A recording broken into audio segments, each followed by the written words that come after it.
성공 마감 전략 2부, 오늘도 프로의 시선으로 문을 열겠습니다. 지금 오후의 분위기는요, 확실히 오늘장 외국인의 수급이 들어오면서 특히 현물 쪽으로 들어오면서 지수의 탄력을 이끄는 모습입니다. 장중 살짝 흔들리는 모습이 나오기도 했었거든요. 근데 다시 또 힘을 주고 있고요. 현재 코스피 지수는 2488선, 11시 구간에 회복했던 2500선까지는 종가상으로 안착은 조금 요원해 보입니다. 그리고 코스닥은 현재 837선의 움직임 나타내고 있는데요. 특히 거래소 쪽으로 3,700억 원의 매수 우위 들어오고 있고요. 오늘 금융투자는 팔지만 연기금 쪽에서 적극 매수하면서 기관도 담아가고 있습니다. 코스닥도 역시 외국인의 수급이 적극적으로 들어오고 있고요. 다만 선물 시장에서 한 2,000계약 정도 사던 외국인들이 매수폭을 급격하게 줄여가면서 현재는 800계약 정도에 그치고 있다는 점도 체크를 좀 해보셔야 될 것 같습니다. 장중 탄력이 좀 많이 둔화되고 있는 부분에 있어서 선물 시장의 이런 흐름들도 캐치를 해봐야 될 것 같은데요. 자, 오늘은 마냥 좋기만 한 걸까? 두 프로의 해석을 들어보겠습니다. 차영주 MTN 전문위원, 그리고 오늘 프로의 시선에 또 새로운 분을 모셨습니다. 이청원 하이투자증권 스마트 PB센터 PB 모셨습니다. 어서 오세요. 네, 안녕하세요. 반갑습니다. 또 매크로적인 측면에서 워낙 또 깊이 있게 다뤄주신다고 하니까 PB님 앞으로 잘 부탁드릴게요. 저도 잘 부탁드리겠습니다. 좋습니다. 자, 첫 질문부터 가보죠. 지금 다행히 또 오늘 나오신 첫 출연 날 시장이 또 반등을 주지 않았습니까? 아주 기분 좋은 반등이기는 한데요. 미국의 연착륙 기대 속에 4분기 GDP 너무나 잘 나왔고 오늘 반도체 없이 2차 전지의 반등과 함께 다른 종목들이 올라가면서 지수를 견인합니다. 저점 다지는 움직임, 반등 시그널이 오늘 명확하게 나왔다라고 할 수 있을까요? 명확하게 저점이다, 바닥이다라고 하는 이야기는 해드릴 수가 없을 것 같습니다. 이유가 그건 우리가 시간이 지나야 알 수 있는 것이기 때문인데요. 다만 크게 두 가지 측면에서 저는 시장은 긍정적으로 보고 있습니다. 첫 번째로는 역시 외국인의 선물 시장에서의 매수세가 유입이 되었다는 것인데 단순하게 오늘 어느 정도 유입이 된 것이 긍정적인 것이 아니고 전반적으로 구체적으로 이번 주 화요일에 지난 1월부터 계속 매도세로 일관되었던 외국인의 선물 시장에서의 매도세가 우선은 멈췄고요. 그리고 화요일에 대략 3천억 원, 그리고 어제와 오늘 다시 한번 매수세가 유입이 되고 있습니다. 패널마다 중요하게 생각하는 수급이라고 하는 것은 분명히 있을 것으로 보여집니다. 그러는 가운데 저 같은 경우에는 현물보다는 외국인의 선물 시장에서의 매수세를 중요하게 생각하는데 이유는 선물이라고 하는 것은 결국 기초자산이 코스피 200입니다. 코스피 200은 시가총액 상위 종목군으로 많이 구성이 되어 있는 것과 동시에 다양한 산업에 속한 대장 종목들이 포진이 되어 있어서 한편으로 종목들의 움직임을 잘 반영하는 게 아닌가 그렇게 생각을 하고요. 그런 면에서 지금 보이는 선물 시장에서의 매수세는 적어도 1월에 보였던 매도세가 나타났던 시점과는 다르다라고 하는 점과 시장이 일정 부분 바닥이나 저점을 다져 나가는 데 기여할 것으로 생각은 하고 있습니다. 뿐만 아니라 외생 변수라고 할 수 있는 미국의 GDP가 꽤나 잘 나왔습니다. 4분기 기준으로 본다라고 하는 것보다 결국에 우리가 전체적으로 연간 이 성장률을 봐야 되는데 미국이 지난해 2.5% 수준의 GDP 성장률을 보였습니다. 이게 잣대를 어떻게 들이대느냐에 따라서 적은 것일 수도 있고 큰 것일 수도 있고 그렇게 생각을 할 수 있겠지만 적어도 제가 판단을 했을 때는 결코 낮은 수준은 아니다라고 생각을 하고 있습니다. 그도 그럴 것이 2000년대 초반만 하더라도 뭐 3%, 4% 그 정도는 나와야 되었다라고 하는 평가가 있지만 서프라임 모기지 사태가 터진 이후로 2011년부터 2019년까지 미국의 GDP는 단 한 번도 3%를 넘은 적이 없습니다. 평균적으로 보였던 수준이 2.5% 정도였는데 그 2.5% 수준의 연평균 경제 성장률을 보였던 시점에 나스닥은 저점 대비 대략 3.5배가 올랐습니다. 동일한 수준의 경제 성장률이라 하더라도 지금은 경제 규모가 더 커졌습니다. 그렇다면 경제 성장률 2.5%는 결코 적은 것은 아니다라고 생각을 하고요. 이를 반영하듯 미국의 주식시장도 지금 흐름이 좋습니다. 주식시장이라고 하는 것이 경기 선행지표로서의 역할을 하는 것을 일정 부분 감안한다면 우리 증시에 영향을 미칠 수 있는 외부 변수는 괜찮고 이제 내부적인 변수들, 섹터에서 속한 기업들의 실적이 조금씩 나아진다면 적어도 지금보다는 주식시장은 꽤나 괜찮지 않을까 그렇게 생각을 하고 있습니다. 그래서 투자를 함에 있어서 우리가 리스크는 당연히 어느 정도 알아야 됩니다. 그에 따른 성과이자 보수가 결국에는 수익인데 적어도 지금 시점에서 수급적인 변화가 조금씩 나타나는 것을 감안한다면 우리가 리스크를 어느 정도 안고 투자에 임하는 것이 좋지 않을까 그리 생각이 됩니다. 맞아요. 성적표를 또 계속해서 확인하는 작업도 중요할 것 같습니다. 큰 틀에서 이제 매크로에 좀 안정감이 생겼다면 이제 조금씩 그 성적표를 하나하나 뚜껑을 열 시기가 지금 도래한 상황이죠. 그러면 차용주 위원님, 다음 주 시장 방향성은 역시 성적표에 달려있다라고 봐야 하는지 빅테크들 줄줄이 실적 발표 앞두고 있는 상황이고요. 우리 역시 마찬가지고요. 어떨까요? 어이젠커는 시험 보고 나서 성적표 나올 때 기분이 어떠세요? 좀 받아본 지가 좀 오래됐는데. 네, 근데 그때로 돌아가본다면 굉장히 좀 두근거리는 전날에 맞아요. 괜히 긴장되는 그런 거죠. 아무리 시험을 잘 봤다 생각하더라도 막상 성적표가 나올 때는 좀 두근두근거리죠. 근데 이제 성적표의 그 중요성을 볼 때 만약에 내가 이 공부를 잘하고 있는데 계속 성적이 잘 나왔다 이러면 뭐 그렇게 큰 문제는 아닙니다. 하지만 네. 우리가 이제 성적표가 이제 막 어떨 때는 시험을 잘 보고 어떨 때는 시험을 못 본다. 그리고 전반적인 분위기가 시험이 좀 어려웠다라고 했을 때 이때 이제 성적표가 잘 나와야 되는 것이 이제 굉장히 중요한 시점이죠. 지금 시점이 바로 그렇다라고 좀 말씀을 드릴 수가 있겠습니다. 두 가지 관점인데요. 첫 번째 관점에서 본다라면 일부 주도 업종들이 이미 성적을 반영했습니다. 반도체라든지 2차전지가 성적을 반영했기 때문에 이들이 과연 뒷받침할 수 있는 성적이 나왔느냐? 부모님한테 이미 나 공부 잘할 테니까 뭐 피자 좀 사주세요, 치킨 사주세요 다 얻어 먹었습니다. 이제 성적이 나와줘야 된다라는 거고. 두 번째는 이제 경기 둔화가 본격화될 우려감이 있는 상태에서 다양한 업종들의 이제 성적이 나온다라는 거죠. 안타깝게도 지금 이제 오늘도 증권사 리포트가 한 30개가 나왔는데 그 중에서 3분의 2가 영업이익을 하향 조정하는 그런 리포트들이 나왔거든요. 근데 만약에 여기서 반대입니다. 앞서 제가 첫 번째를 얘기했을 때는 반도체나 2차전지는 성적이 잘 나와야 돼요. 근데 나머지는 성적이 잘 안 나올 걸로 봤는데 여기서 성적이 잘 나온다면 어떻게 될까요? 주가는 올라갈 수도 있다라고 봐야 되겠죠. 따라서 업종과 종목에 따라서 희비가 엇갈릴 가능성이 있습니다. 어떤 업종은 성적이 잘 나왔는데도 주가가 빠지는 거 이런 경우도 예를 들면 뭐 반도체가 되겠죠. 반면에 우리가 기대치 않았었던 뭐 식음료라든지 뭐 화장품이라든지 이런 쪽들에 대해서는 성적이 의외로 잘 나오면 주가가 올라갈 수도 있을 가능성이 높습니다. 따라서 다음 주에는 성적에 따라서 주가의 변동성이 다른 모습을 보일 수 있는 그러한 모습, 한 방향 한 업종이 움직일 가능성보다는 개별 종목에 대한 반응을 살펴봐야 되지 않을까 싶습니다. 그러면 차 의원님도 저점에 대한 시그널 아직은 좀 더 기다려봐야 된다 의견이세요? 아니면 나왔다고 확신을 하세요? 저점은 우리가 좀 아직은 좀 조심스러워요. 왜냐하면 오늘 일단 반등을 주고 있는 것은 굉장히 긍정적입니다. 네. 근데 오늘 반등을 주고 있는 것은 2차 전지를 제외한다라면 아직까지는 뚜렷한 움직임이 보이지 않는다라는 거죠. 물론 여기서 추가적인 하락이 없다라는 거. 그러니까 우리가 이런 관점으로 보셔야 돼요. 여기서 반등과 추가적인 하락이 멈췄다라는 것은 다른 개념입니다. 지금 상황은 반등이라고 보기에는 추가적인 하락이 좀 멈춘 개념이다. 여기서 더 나아가면 이제 반등이 나타나겠죠. 그래서 스텝 바이 스텝으로 지금은 밟아가야 되는데 일단 첫 번째 단추는 잘 깬 것 같아요. 일단 추가 하락이 멈추고 그 다음에 이제 물리적인 힘. 우리가 이제 공이 떨어질 때 공이 떨어진다면 바로 리바운드가 되면 가장 강한 장입니다만 그렇지 않다면 공이 일단 멈춰야 되는 거 아니겠습니까? 공이 멈췄다라는 것만으로도 굉장히 의미가 있기 때문에 네. 저는 다음 주부터는 좀 긍정적으로 보자. 저도 뭐 굳이 부정적으로 이제 더 이상 볼 만한 상황들은 아니지 않겠는가 말씀드릴 수 있겠습니다. 좋습니다. 그러면 그 반등의 중심점에 있었던 2차전지 이야기도 이어서 여쭤보도록 하겠습니다. 워낙 반도체와 2차전지 그 둘 중에 지수를 견인할 주도가 누구일 것인가 이야기가 많았는데 오늘날만 놓고 본다면 확실히 2차전지였던 것 같아요. 이정원 PB님. 테슬라에 대한 이 증권가, 특히 이제 IB들이 목표가를 다 낮춰 잡았습니다. 그러면서 이제 급락을 했죠. 180달러에서 마감을 한 상황인데요. 제일 낮게 보는 쪽이 이제 180달러까지 보고 있는 상황이더라고요. 이런 불안한 움직임 속에서 오늘 반등한 흐름, 왜 올랐다고 보세요? 크게 두 가지로 저는 생각을 하고 있는데요. 네. 첫째는 우선은 테슬라에 대한 실적이 나왔기 때문에 그간 가지고 있었던 우려가 사라진 것에 따른 반등일 수도 있고 또 하나는 정말 운이 좋게 그냥 오늘 기술적인 반등이 어느 정도 유입된 게 아닌가 그렇게 생각을 합니다. 우선 테슬라의 주가는 지난 5월 이후 최저치를 기록했습니다. 기존에는 지난 4분기 실적 전망치가 하회한 것도 당연히 있고요. 올해 판매 성장률이 둔화될 것이다라고 하는 그 모든 것들이 반영이 되어서 어제 급락 그리고 단기적으로 보더라도 주가 상승이 쉽지는 않을 것이다라는 평가가 나오고 있습니다.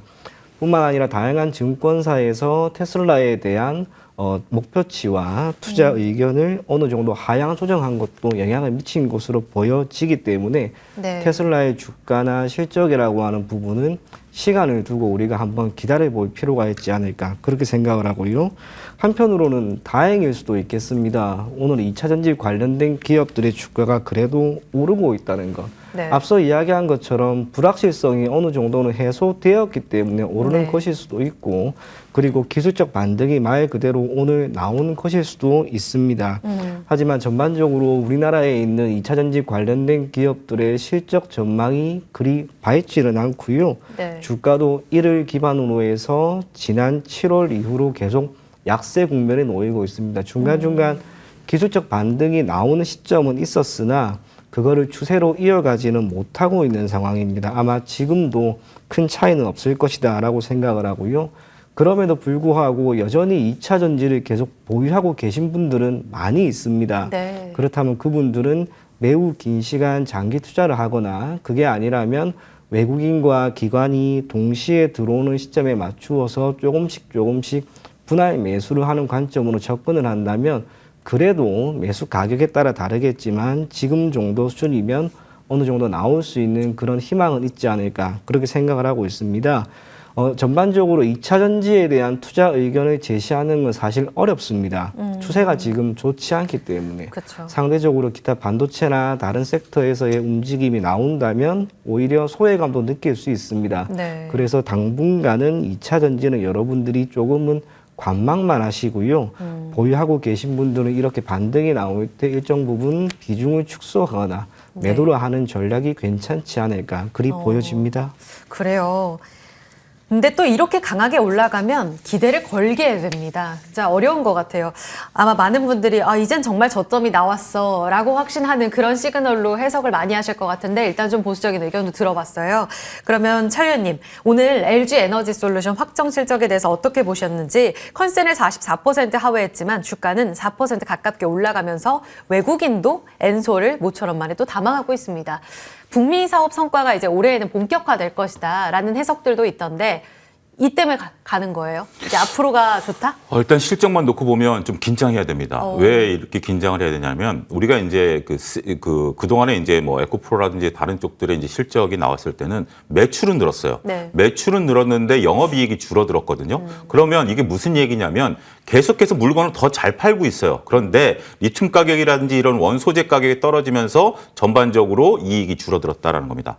반대로 LG엔솔 같은 경우는 이익은 늘었는데 매출이 줄었어요. 그러니까 이제 기업의 입장을 볼 때 우리가 어떤 포커스로 보느냐라는 거죠. 기업의 존재 이유가 무엇일까요? 돈을 버는 겁니다. 따라서 영업이익을 내는 게 가장 중요하죠. 두 번째 이유는 뭘까요? 물건을 잘 파는 겁니다. 우리가 이제 물건을 잘 팔아야 이익이 나는 건데 물건을 파는 게 줄어들었다라는 것은 긴장을 해야 된다라는 거죠. 차라리 물건을 많이 팔고 있는 상태에서 이익이 줄었다라면 뭐 원자재 가격이 반등하게 된다라면 이익은 따라오겠죠. 어떻게 보면 천수답처럼 편할 수도 있습니다. 하지만 매출이 줄어들었다라는 것은 다양한 이유를 살펴봐야 돼요. 경쟁이 치열해졌나? 전방 산업이 둔화됐나? 내가 더 이상 물건을 못 파는 환경이 됐나? 이런 것들을 살펴봐야 되기 때문에 셈법이 더 복잡해졌다라는 겁니다. 따라서 저는 영업이익이 줄어든 것보다 매출이 줄어든 것이 더 긴장해야 될 상황이다. 하지만 지금 이제 주가는 다른 방향으로 보이고 있죠. 우리가 이제 SK하이닉스의 실적 나온 이후에 주가가 이제 조정을 받는 거 잘 나왔습니다만 반면에 지금 2차 전지는 실적이 안 나왔는데 반등을 좀 주고 있어요. 그런데 우리가 이제 특징을 보게 된다라면 2차 전지가 이제 반등을 주고 있는데 특정 작은 종목들의 그 변화와 셀의 변화가 좀 다르다라는 겁니다. 오히려 지금 에코프로 같은 경우가 제일 강하죠. 하지만 나머지는 에코프로만큼 강하지 못한 상황들이기 때문에 네. 오늘 반등이 뚜렷한 첫 번째 반등이다라고 보기는 네. 확언하기는 어렵죠. 하지만 뭐 그렇다고 해서 비관적으로 볼 필요는 없습니다. 특히 이제 LG엔솔과 LG화학 같은 경우는 에코프로보다 먼저 들어줬거든요. 3일 전부터 들어줬습니다. 따라서 그때도 제가 이제 여기서 그 어이즈 앵커랑 수요일 날 얘기를 했었던 부분들인데 저는 트레이딩 가는 구간에 들어왔다라고 봐요. 그러니까 이것을 가지고 이제부터 바닥을 찍었으니까 여기서 계속해서 물타기를 한다라는 그런 개념보다는 우리가 차트가 살아있을 때는 차트만 보고 들어가야 될 필요는 있거든요. 일단은 내용은 재무제표를 보게 된다면 지금은 더욱더 최악의 경우이긴 합니다. 이걸 바닥이다라고 얘기를 하기는 어렵습니다만 우리가 이제 그 재무제표를 봐야 될 때가 있고 차트를 봐야 될 때가 있다라면 지금 LG엔솔 같은 경우는 차트에 네. 집중할 필요가 있지 않겠는가 말씀드리도록 그러면은 하겠습니다. 반등 여력은 좀 제한적일 수도 있겠습니다. 오늘 SDI도 기관이 아주 적극 담고 LG 에너지 솔루션도 외국인이 적극 담아서 셀사에서는 이제 좀 고개를 드는 그러니까 다른 시각이 가능한가 이걸 여쭤보려고 했는데 이 부분도 이제 다 같이 보수적으로 보는 거죠. 그렇죠. 왜냐하면 우리가 지금 전방 산업 같은 경우 지금 이제 현대기아차가 어제 같은 경우 이제 컨퍼런스 콜에서 네네. 차를 많이 팔겠다라고 했는데 네네. 그건 그들의 얘기죠. 그들이 팔겠다라는 부분들이고 현재 지금 수요라든지 이런 부분들이 상당히 어렵지 않습니까? 지금 일론 머스크 자체가 지금 이제 중국을 향해서 원성 섞인 얘기를 좀 쏟아붓고 있는 상태인데 일단 뭐 2차전지는 중요한 시점에 많은 분들이 얘기하는 캐즘이라는 단어를 여러분들이 명확히 인식을 하셔야 될 것으로 보여지고 있고 네. 주위에서 이제는 제가 이제 얘기하는 집토끼는 다 잡았어요. 바깥 토끼를 끌고 와야 되는데 저같이 그러니까 이제 예를 들어 드리는 거예요. 저는 아직까지 전기차를 바꿀 일단 차도 지금 뭐 바꾼 지 얼마 안 됐고 전기차를 아직은 좀 뭐 여러 가지 부분들이 있는데 이런 대중화 단계로 넘어가는 단계를 면밀히 살펴보자. 이게 꼭 부정적인 건 아닙니다. 그것이 최소한 한 2년 정도는 우리가 지켜봐야 되는 상황이 아니겠나 싶습니다. 알겠습니다. 하나만 더 질문 드릴게요. 지금 종목이요. 파워로직스 이거 어떻게 볼까요? 폐배터리 안에서도 유독 강한 모습을 보여주고 있는데 폐배터리여서 2차 전지의 강세로 해석이 가능합니까? 아니면 한때 또 테마성으로 초전도체로 또 움직였던 이력도 있지 않습니까? 이 부분 어떻게 해석이 될까요? 글쎄요, 뭐 박쥐 같아요. 둘 다인 것 같은데 어찌됐든 지금 뭐 우리 지금은 초전도체가 강하기 때문에 네. 특별히 우리가 초전도체 쪽으로 좀 뉘앙스를 하긴 해야 될 것 같아요. 일단 뭐 신성 델타테크라든지 선암 같은 종목들이 강하기 때문에 네네. 우리가 다른 폐배터리가 못 올라가잖아요. 그렇기 때문에 파워로직스를 폐배터리를 보기보다는 초전도체로 바라보셔야 되는데 반면에 폐배터리가 그렇다고 해서 우리가 안 봐야 되는 거냐? 이건 네. 아닙니다. 저도 좀 오해가 있었는데 최근에 이제 저도 그 뭐 특정 회사를 공부를 하다 보니까 이제 나온 건데 폐배터리 시장이 아직 안 열렸다고 오해하시는 분들이 있어요. 무슨 얘기인 거 하니 자동차가 지금 이제 전기차가 되고 전기차가 최소한 한 5, 6년 정도 돼야 폐배터리가 나온다라고 생각을 하십니다. 그게 일반적인 생각이죠. 그런데 우리가 이제 그 미국에서 공장을 짓고 2차 전지 공장을 짓게 된다라면 셀을 공장을 짓게 된다라면 처음에 수율이 한 10%부터 나와요. 그러면 나머지 90%는 버려야 된다라는 거죠. 이미 제품이 만들어진 상태에서 이런 셀팩이 나왔는데 이 셀팩의 90%를 버려야 된다라는 거예요. 그 버리는 건 뭐죠? 폐배터리가 됩니다. 그것을 우리나라 일부 기업들이 그걸 갖고 와가지고 재활용을 지금 재가공을 하고 있거든요. 수율이 지금 아직까지 한 7, 80%가 나오니까 지금 공장에서 만들어지는 30%는 폐배터리 시장으로 흘러들어오고 있다라는 거죠. 그런 관점으로 보게 된다면 폐배터리 업종을 오히려 저는 다른 것들은 이제 리튬 가격에 연동돼 있다라고 보지만 폐배터리는 실질적인 매출과 영업이익이 난다라는 측면에 있어서는 오히려 2차 전지에서는 조금 전망이 밝은 섹터 쪽이 아니겠나 이 점도 말씀드리도록 하겠습니다. 좋습니다. 자, 그럼 반도체도 여쭤볼게요. 오늘은 반도체가 왜 이렇게 좀 답답했는가? 주도주로서의 역할을 크게 해주지 못했습니다. 그래서 반도체가 간다면 여기에서 지수의 상방은 더 강하게 열릴 텐데라는 아쉬움도 많이 생기는 것 같은데요.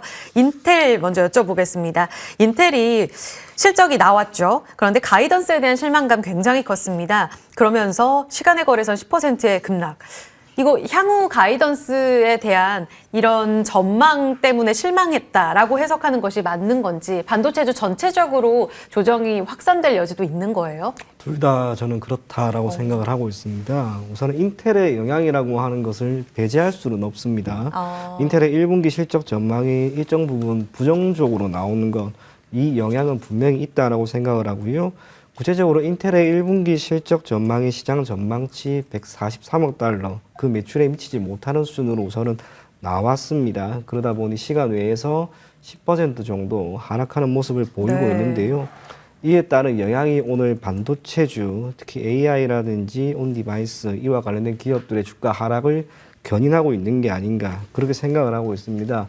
몇몇 종목을 한번 살펴보게 되면 우선은 고영이나 제주 반도체가 대략 9% 정도까지 아까 빠지는 걸 제가 확인을 했고요.